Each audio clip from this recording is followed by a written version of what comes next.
जोहार के सानाम को नोआ चिरगल संदेश रे सानाम को गे सांगोना तांदराम इंगे हरदान मांडी तबे तेहेño आर मिट खबर आगु कते आपे को तलानि सेटेरना जहां तो चलावेन सिंगी माह हिलो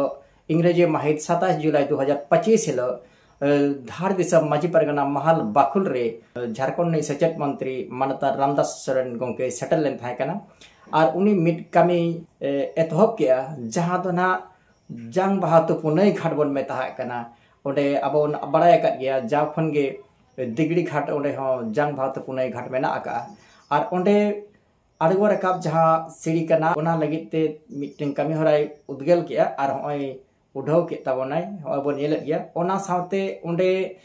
अबरेन जहां तो पुनई घाट ते जहां को सेटरो कना उनको जीरो लगे उनको दुड़ुब बड़ा लगिते मिट ओड़ा हो बेना कना और ओना सावते ओडे नेल जाव लगिते ओडे सौंदर्यीकरण हको बनाया नोना को पेया जिनिस से उद्घाटन किया होय बन नेल गया अब मानतान शिक्षा मंत्री रामदास सोरेन गोंके नोआ लगिते साई साई सराव जहां गे ओडे बन सेटरो कना अब एटकेटोड़े आलो हुयुमा ओना लगिते नंकन कमी होराय एतब किया और ओना सावते धार दिसम देश परगना बाबा जहां दना बायजू मुर्मू उनी दिसम दाना लगे समाज रे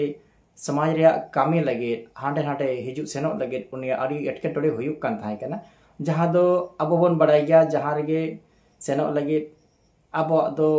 खर्चा पानी को से अब टाका पैसा को उनका बनु ओकना और ओना इदिते अब समाज रे कमी बाबन लहा दाड़िया कना जहां उहर कते तेहें रामदास सोरेन जहां दना झारखंड नि सचेत मंत्री नई होतेते मिटटेंग बोलेरो कारे एम गया जहां दो समाज रे कमी लगिते उनी हांते नाते दानान लगिते नोआ गाड़ी दो चाल दे होय बन नेल गया नोआ बोलेरो कार और नोआ तेगे ना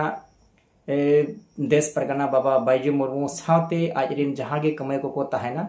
और उनको हांते नाते को सेनोआ नोआ अब समाज ना कमी लगिते अब समाज लहानते लगिते और अब उनका व्यवस्था बनु ओकना जे अबरिन माजी परगना को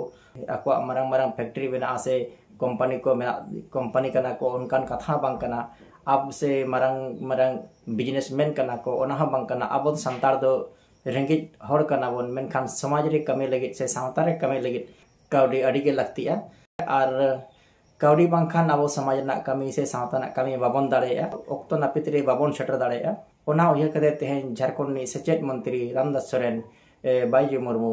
देश परगना बाबा लगे मिट बोलेरो कारे एमा दिया